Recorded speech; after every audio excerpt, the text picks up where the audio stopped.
Hello guys. आज हम इस वीडियो में कंप्यूटर साइंस से रिलेटेड 4 केस स्टडीज़ को डिस्कस करेंगे जो कि आपकी ईएमआरएस के एग्ज़ाम के लिए बहुत बेनिफिशियल रहेंगी।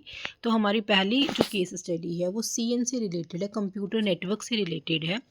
जिसके अंदर वो कह रहे हैं कि एक मल्टीनेशनल कंपनी है जो एक सिक्योर नेटवर्क को सेटअप करना चाहती है। कहाँ पर? एक डिफरेंट कंट्रीज़ के अंदर। जो मल्टीनेशनल कंपनी है उसके डिफरेंट डिफरेंट कंट्रीज़ के अंदर ऑफिसेज़ हैं, उन सभी के बीच में एक नेटवर्क को बनाना चाहती है और जो कैसा नेटवर्क हो वो सिक्योर हो। सिक्योर का मतलब क्या है कि आपका जो डेटा है वो कॉन्फिडेंशियल जो डेटा है वो इंटेग्रल रहे, मतलब ऑन द वे कोई भी अटैकर उसको चेंज ना कर पाए, कोई भी आपकी जो सेंसिटिव इन्फॉर्मेशन है उसको स्टील ना कर पाए, और साथ में जिसको आप जो इन्फॉर्मेशन भेजना चाहते हो वो इन्फॉर्मेशन उसी पर्सन तक पहुँचे, किसी रॉन्ग पर्सन तक वो इन्फॉर्मेशन ना पहुँचे। तो इसको बोलते हैं कॉन्फिडेंशियलिटी। रिमोट एक्सेस हो और जो हमारे रिसोर्सेज हैं उनकी हम शेयरिंग करना चाहते हैं। ठीक है, इसके लिए आईटी टीम है, जो टेक्निकल टीम है, उसने क्या डिसाइड किया है, वो कौन सी टेक्नोलॉजी को यूज़ करके कनेक्ट करेगी। VPN technology. वीपीएन की फुल फॉर्म क्या है? Virtual private network.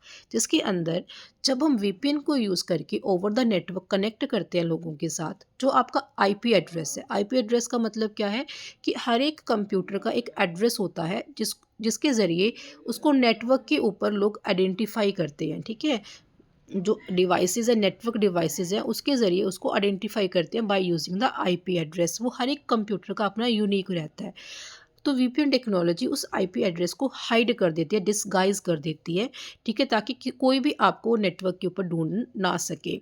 ठीक है, और साथ में उन्होंने क्या डिसाइड किया कि वो जो आईपी एड्रेसेस है उनको स्ट्रैटेजिक मतलब एक स्ट्रैटेजी के साथ खुद असाइन करेगी। एक तो ऑटोमेटिकली आपको आईपी एड्रेस मिलते हैं, ठीक है, कन्फिगर हो जाते हैं जब भी आप इंटरनेट के साथ कनेक्ट करते हैं। लेकिन ये कंपनी क्या बात कर रही है कि हम उनको अपनी तरफ से कॉन्फ़िगर करके आईपी एड्रेस देंगे। ठीक है, तो ये ऑप्शन भी अवेलेबल रहता है।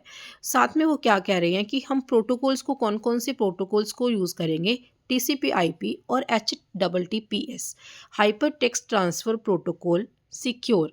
मतलब जिसके अंदर जो आप आज एचटीटीपी क्या रहता है कि जब हम इंटरनेट के ऊपर, वेबसाइट्स के ऊपर जब कोई भी इंफॉर्मेशन को सेंड करते हैं, तो वो कौन सा प्रोटोकॉल सेंड करता है? एचटीटीपी। ठीक है, यहाँ पे एचटीटीपी और एचटीटीपीएस 2 डिफरेंट प्रोटोकॉल्स हैं। जो ये एस है वो सिक्योर है। सिक्योर का मतलब क्या है इसके अंदर कि जब भी आप एक कंप्यूटर से दूसरे कंप्यूटर तक डेटा सेंड करोगे, ठीक है, अब यही कंप्यूटर है जो इंडिया में है और ये यूएस के अंदर है। अब जब आप यहाँ से सेंड का बटन क्लिक करोगे तो जो आपकी इन्फॉर्मेशन है वो नेटवर्क के ऊपर ट्रांसफ़र हो जाएगी। वो नेटवर्क के ज़रिए यूएस के अंदर जो कंप्यूटर है उस तक मतलब वो कंप्यूटर उसको रिसीव करेगा। तो यहाँ पे क्या होगा कि मान लीजिए आपने लिखा है मैसेज यहाँ पे हेलो, ठीक है, ये आपने सेंड किया है। तो एचटीटीपी क्या करेगा, उसी मैसेज को, सेम मैसेज को यहाँ पे फॉरवर्ड कर देगा नेटवर्क के ऊपर। ठीक है, अब यहाँ पे अटैकर्स आ जाएंगे। तो अटैकर्स क्या करेंगे, आपकी जो इन्फॉर्मेशन है, सेंसिटिव इन्फॉर्मेशन है, उसको वो क्या कर सकते हैं, एक्सेस कर सकते हैं। ठीक है, लोगों को लीक कर सकते हैं, या फिर उस इन्फॉर्मेशन को यूज़ करके वो जो कंपनीज़ हैं, जो कॉम्पिटिटर्स हैं आपके, आपसे बढ़िया कुछ और प्लान्स को एग्जीक्यूट कर सकते हैं, या जो आपके खुद की कुछ डिज़ाइंस हैं उनको वो लीक आउट कर सकते हैं। ठीक है, तो यहाँ पे जो अटैकर्स होंगे वो इस प्लेन मैसेज को जल्दी से रीड कर लेंगे। प्लेन मैसेज है ना, मतलब प्लेन क्या है, रियल मैसेज। प्लेन का मतलब क्या हो गया, रियल मैसेज जो आपने सेंड किया वही नेटवर्क के ऊपर है। तो अटैकर्स उसके लिए उसको रीड करना क्या है, बहुत ईजी है। लेकिन एचटीटीपीएस के अंदर ऐसा नहीं होता। जो आपका प्लेन टेक्स्ट है ना उसको किसी और फॉर्म के अंदर कन्वर्ट करते हैं, जिसको हम बोलते हैं साइफर टेक्स्ट। साइफर के अंदर क्या होगा, हेलो को हम ऐसे सेंड नहीं करेंगे, हेलो को हम ऐसे सेंड करेंगे। इसके अंदर एच को हमने ए लिख दिया, ई को बी लिखा, और एल को हमने क्या लिखा, डी, और ओ को क्या लिखा, ई। अब जब अटैकर यहाँ पे मान लो अटैकर ने इस नेटवर्क को हाईजैक कर लिया, तो क्या होगा, जो A B double D E पढ़ेगा तो उसको कुछ समझ नहीं आएगा, क्योंकि साइफर टेक्स्ट है, ये सेम इन्फॉर्मेशन नहीं है जो आपने सेंड की है। ठीक है, इसको हम, इस टेक्निक को हम क्या बोलते हैं, एनक्रिप्शन। तो एचटीटीपीएस इसी टेक्निक को फॉलो करता है। जब आप डेटा को सेंड करते हो तो डेटा को पहले एनक्रिप्ट करता है, उसको प्लेन टेक्स्ट को साइफर टेक्स्ट में कन्वर्ट करता है। इसको हम क्या बोलते हैं, एनक्रिप्शन। ठीक है। और यही HTTPS जब यहाँ पे आएगा रिसीवर साइड पे, अब रिसीवर को अगर ये चीज़ मिली, रिसीवर भी उसको नहीं समझ पाएगा, ठीक है। तो यहाँ पे भी HTTPS क्या करेगा, इस साइफर टेक्स्ट को प्लेन टेक्स्ट में दोबारा से कन्वर्ट करेगा रिसीवर साइड के ऊपर, जिसको हम क्या बोलते हैं, डिक्रिप्शन। इसीलिए जो हमारा HTTPS प्रोटोकॉल है वो सिक्योर कम्युनिकेशन को मेंटेन करने के काम आता है। तो अब क्वेश्चंस करते हैं। पहला क्वेश्चन है, कौन सा प्रोटोकॉल सिक्योर कम्युनिकेशन को इंश्योर करता है? तो वो प्रोटोकॉल कौन सा है हमारा, हाइपरटेक्स्ट ट्रांसफ़र प्रोटोकॉल सिक्योर। ये कौन से पोर्ट के ऊपर काम करता है, 443। जो बाकी जो कुछ लिखा हुआ है उसके बारे में हमने डिस्कस कर लिया है। VPN की फुल फॉर्म क्या है, virtual public network, variable private network, virtual private network. तो इसकी फुल फॉर्म क्या है, वर्चुअल प्राइवेट नेटवर्क। कौन सा प्रोटोकॉल है जो नेटवर्क लेयर के ऊपर काम करता है? हमें पता है जो OSI मॉडल है उसके अंदर 7 लेयर्स हैं। वो 7 लेयर्स के नाम आप मुझे कमेंट सेक्शन में लिख के बताएंगे। जो OSI प्रोटोकॉल है उसमें 7 लेयर्स हैं। तो ये पूछ रहे हैं कि नेटवर्क लेयर जो 3rd लेयर रहती है नीचे से, उसके ऊपर कौन सा प्रोटोकॉल काम करता है? उसके ऊपर काम करता है internet protocol. TCP transport layer पे काम करता है, और HTTP और SSL वो एप्लीकेशन लेयर पे काम करते हैं। विच device connects multiple networks together, ठीक है। मल्टीपल नेटवर्क्स को कनेक्ट करने के लिए कौन सी डिवाइस को हम यूज़ करते हैं, राउटर। एक राउटर ही ऐसी डिवाइस है जब हम एक नेटवर्क से दूसरे नेटवर्क तक कोई भी पैकेट को सेंड करते हैं, डेटा सेंड करते हैं, जो राउटर है डेटा को पाथ प्रोवाइड करता है। कौन सा एड्रेसिंग सिस्टम है जिसके ज़रिए हम नेटवर्क के ऊपर किसी भी डिवाइस को यूनिकली आइडेंटिफाई करते हैं? तो इसका आंसर है IP एड्रेस। जो IP एड्रेस है उसके अंदर 2 वर्जन्स है, वर्जन 4 और वर्जन 6। वर्जन 4 32 बिट का है और वर्जन 6 128 बिट्स का है। नेक्स्ट जो केस स्टडी है हमारी ऑपरेटिंग सिस्टम की केस स्टडी है, जिसके अंदर हम बात करते हैं कि जो ऑपरेटिंग सिस्टम है वो 2 टाइप्स के रिसोर्सेज को क्या करता है, मैनेज करता है, हार्डवेयर भी और सॉफ्टवेयर भी। मतलब आपके जो कंप्यूटर सिस्टम का हार्डवेयर है और जो उसके अंदर जो सॉफ्टवेयर्स हैं उन सभी को मैनेज कौन करता है, ऑपरेटिंग सिस्टम मैनेज करता है। ये बहुत सारे फंक्शंस को परफॉर्म करता है। प्रोसेस मैनेजमेंट, जो प्रोसेस हमारे कंप्यूटर के अंदर इस टाइम पे, जो काम हमारे कंप्यूटर के अंदर इस टाइम पे हो रहा है उसको कंट्रोल करने का काम। मेमोरी एलोकेशन, जो काम जो हमारे कंप्यूटर के अंदर प्रोसेस चल रहा है उसको मेमोरी एलोकेट करने का काम, उसको रैम देने का काम कौन करेगा, रैम की एलोकेशन, रैम की डी एलोकेशन, वो काम कौन करेगा, ऑपरेटिंग सिस्टम। फाइल हैंडलिंग, आपके कंप्यूटर के अंदर बहुत सारी फाइल्स हैं, अब उनको इस तरीके से स्टोर करना है कि जब आप अपनी किसी भी फाइल को ढूंढें आपको इजीली अवेलेबल हो सके। तो ये काम भी कौन करेगा, ऑपरेटिंग सिस्टम करेगा। हमारे पास डिफरेंट टाइप्स की ऑपरेटिंग सिस्टम अवेलेबल हैं। यहाँ पे इन्होंने बैच लिखा है। बैच का मतलब क्या है कि जो सिमिलर टाइप्स की जॉब्स हैं उनको ग्रुप किया जाएगा, फिर वो कंप्यूटर को उनको दिया जाएगा। कंप्यूटर को हम प्रोवाइड कर देंगे सिमिलर टाइप की जॉब्स को, ठीक है। तो देन उसके बाद कंप्यूटर 1 बाय 1 उनके ऊपर काम करेगा। तो इसके अंदर जो हमारी प्रोसेसिंग है वो काफ़ी स्लो है। जब हमारे पास मल्टी टाइप्स की प्रोसेसेस हैं तो उस टाइम पे हम इसको यूज़ नहीं कर सकते। ये बहुत पुराने टाइम पे हम इसको यूज़ करते थे। ये कह लीजिए जो हमारा first type of operating system था वो कौन सा था, बैच। मल्टीटास्किंग के अंदर क्या होता है कि हमारा जो कंप्यूटर है वो एक टाइम पे एक से ज़्यादा काम को परफॉर्म करता है। हमें ऐसा लगता है क्योंकि उसके अंदर जो उसकी स्पीड है वो बहुत ज़्यादा रहती है कि हमें ऐसा फील होता है कि जो हमारा कंप्यूटर है वो एक टाइम पर एक काम से ज़्यादा टास्क को परफॉर्म कर सकता है, और इसी चीज़ को हम क्या बोलते हैं, मल्टी टास्किंग। इसके अंदर जो कंप्यूटर है वो कॉन्टेक्स्ट स्विचिंग को यूज़ करता है। मान लीजिए ए प्रोसेस एग्जीक्यूट हो रहा है, बी प्रोसेस की रिक्वेस्ट आई और उसकी प्रायोरिटी सबसे ज़्यादा है, और वो चाहता है कि CPU अब उसको CPU को क्या करना है कि OS को क्या करना है, B को CPU एलोकेट करना है क्योंकि इसकी प्रायोरिटी ज़्यादा है, इसको एग्जीक्यूट करना ज़्यादा ज़रूरी है A से। तो उस टाइम पे क्या होगा, जो आपका ऑपरेटिंग सिस्टम रहेगा वो जो इस टाइम पे इसकी स्टेट है A प्रोसेस की उसको क्या करेगा, सेव करेगा, देन उसके बाद नेक्स्ट प्रोसेस पे जंप करेगा। इसी को हम क्या बोलते हैं, context switching. Saving the current state of the current state of the process and then shifting to the next process। ये हम कहाँ यूज़ करेंगे, मल्टीटास्किंग के अंदर ही यूज़ करेंगे। बैच, यहाँ पे एक टाइम पे एक ही प्रोसेस चलेगा, वहाँ पे CS का कोई कॉन्सेप्ट नहीं रहेगा। Real time server specific environments, real time operating systems वो ऑपरेटिंग सिस्टम्स हैं जिनके अंदर जो हमारी डिवाइस है उसको एक डेफिनेट टाइम के अंदर आउटपुट देनी है। ठीक है, जैसे जो मेडिकल डिवाइसेस रहती हैं उनको मतलब उनके लिए टाइम पीरियड काफ़ी क्रूशियल रहता है कि उनको 1 सेकेंड के अंदर जो पेशेंट है उसकी रिपोर्ट जनरेट करनी रहती है। तो उस टाइम पे जो हम ऑपरेटिंग सिस्टम यूज़ करते हैं वो कौन से होते हैं, रियल टाइम ऑपरेटिंग सिस्टम। अब जो यूज़र इंटरफेस है और सिस्टम की सिक्योरिटी है वो भी किसकी तरफ से इंश्योर होती है, OS की तरफ से। अब क्या क्वेश्चंस करते हैं। तो यहाँ पे कौन सा ऑपरेटिंग सिस्टम नहीं है, सॉरी ऑपरेटिंग सिस्टम का फंक्शन नहीं है, process management, compiler optimization, memory management and file handling. तो इसका आंसर है कंपाइलर ऑप्टिमाइजेशन। ये तो कंपाइलर करता है, हम कंपाइलर डिज़ाइन के अंदर हमने इसको देखा है। ठीक है, तो इसका आंसर रहेगा कंपाइलर ऑप्टिमाइजेशन।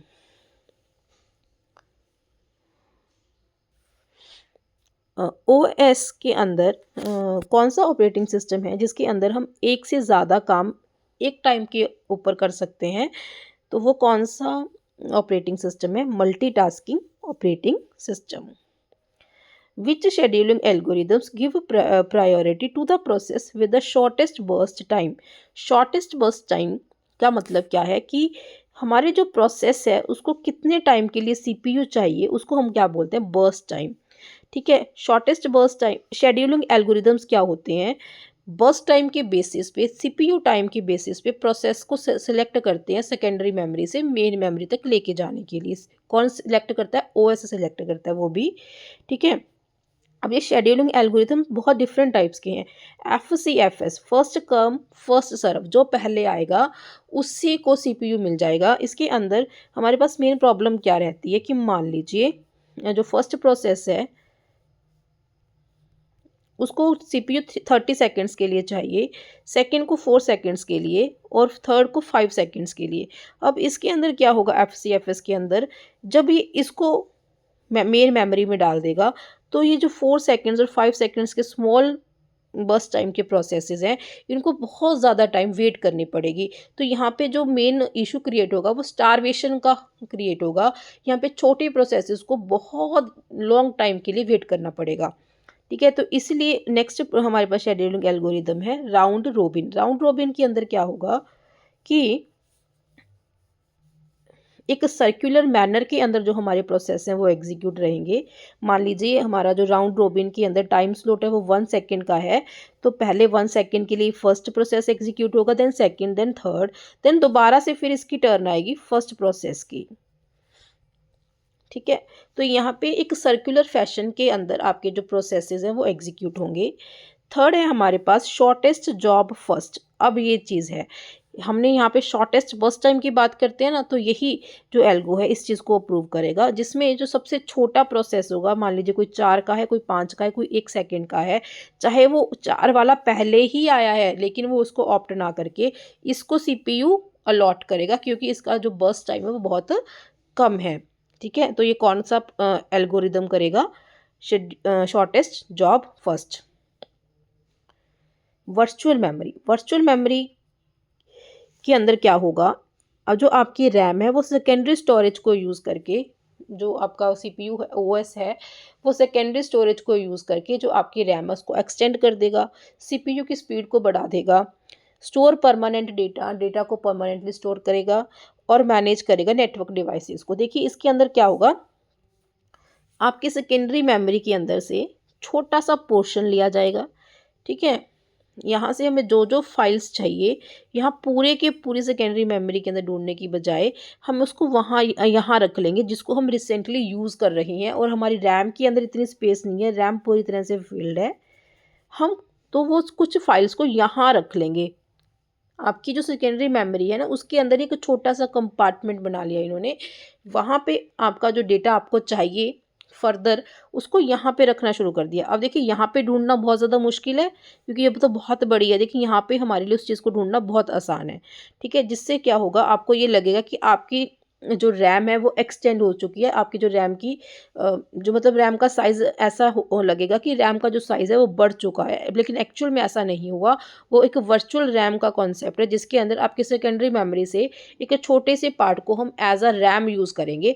एक छोटा सा कमरा बना लेंगे आपकी मेमोरी के अंदर, जिसको हम अपने इस टाइम की एग्जीक्यूशन के लिए यूज़ करेंगे। हम नहीं करेंगे, वो सारा काम कौन करेगा? ओएस करेगा। तो यहाँ पे इसका आंसर ए रहेगा। यहाँ पे कौन सा ओपन सोर्स ऑपरेटिंग सिस्टम है? ओपन सोर्स का मतलब क्या है? जो फ्री है, जिसका जो कोड है वो सभी को अवेलेबल है और आप उसके अंदर कभी भी कोई भी चेंज कर सकते हो। कम्युनिटी डेवलपमेंट की बात करते हैं हम इसके अंदर, तो इसका आंसर है लिनक्स। जिसको किसने डेवलप किया? Linus Torvalds. तो हमारे जो फर्स्ट 2 केस स्टडीज़ थी वो सीएन के ऊपर थी और ओएस के ऊपर थी। अब नेक्स्ट में हम डीएस की बात करेंगे।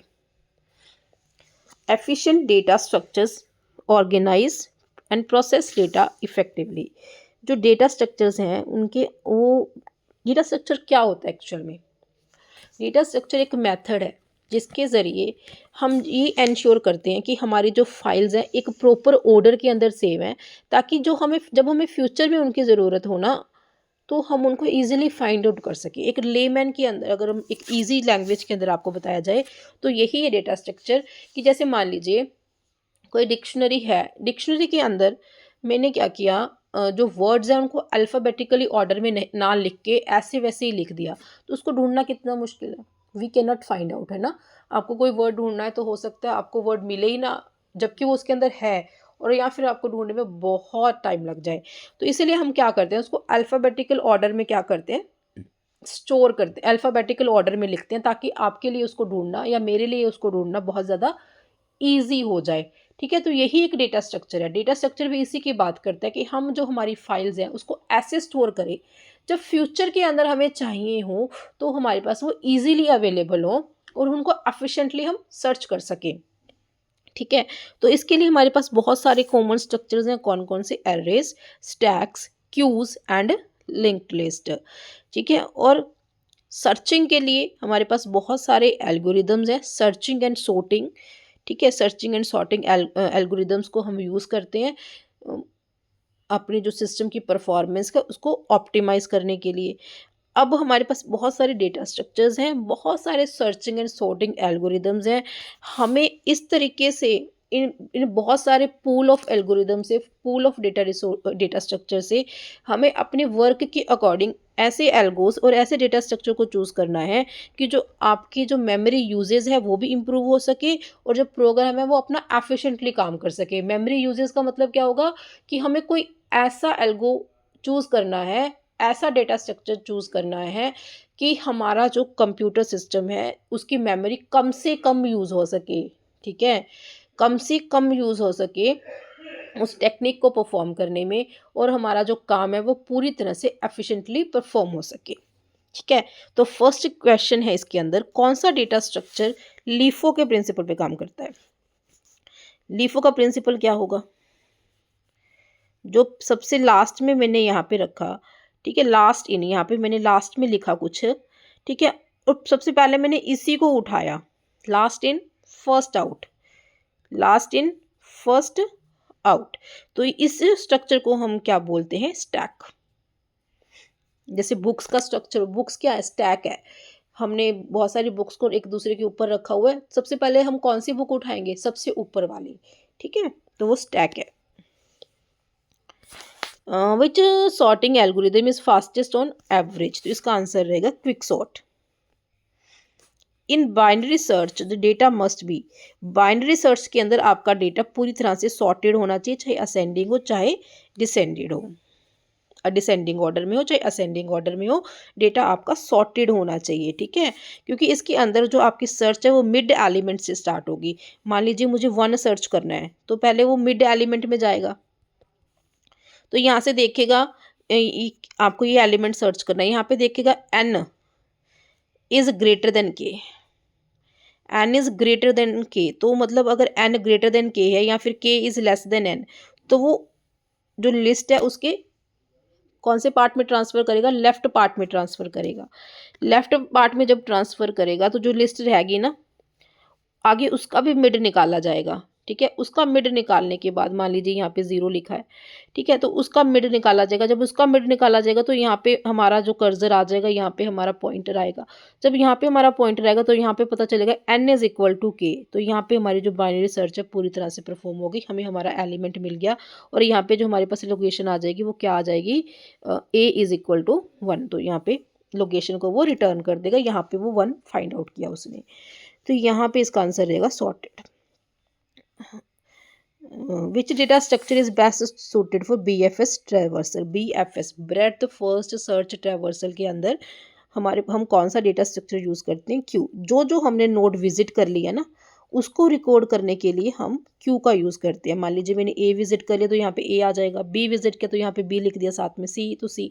अब डी विजिट करेंगे तो यहाँ पे हम डी लिख लेंगे। तो जो नोड्स हमने विजिट कर लिए, जो नोड्स हमारी ट्रेवर्स हो चुकी हैं, उनको उनका नेम रिकॉर्ड करने के लिए हम क्या यूज़ करते हैं, क्यू।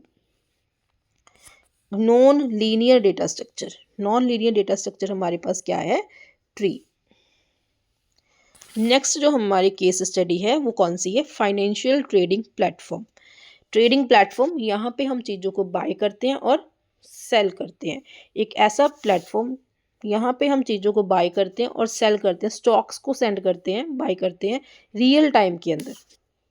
एक जैसे हम, एक तो आपकी लाइव क्लास होती है ना, वो रियल क्लास चल रही होती है, रियल टाइम क्लास होती है आपकी, ठीक है। एक आप रिकॉर्डेड क्लास को देखते हैं। तो रियल टाइम के अंदर जैसे ही रेट रिफ्लेक्ट हुआ, तभी के तभी आपने उस चीज़ को बाय किया, और जैसे ही रेट के अंदर थोड़ा सा आपको लगा इंक्रीज हो रहा है, आपने क्या कर दिया, तभी के तभी अपने जो स्टॉक्स हैं उनको सेल कर दिया। तो रियल टाइम जो वैल्यू है उसके ऊपर आप बाइंग एंड सेलिंग करते हैं, तो उसको हम क्या बोलते हैं, फाइनेंशियल ट्रेडिंग प्लेटफॉर्म। तो यहाँ पे हम हाई फ्रिक्वेंसी ट्रेडिंग सिस्टम को यूज़ करते हैं। हाई फ्रिक्वेंसी मतलब जिसके अंदर हम एक सेकेंड के अंदर बहुत ज़्यादा हज़ारों की मात्रा में इंस्ट्रक्शंस को परफॉर्म करते हैं, ट्रांजैक्शंस एग्जीक्यूट करते हैं।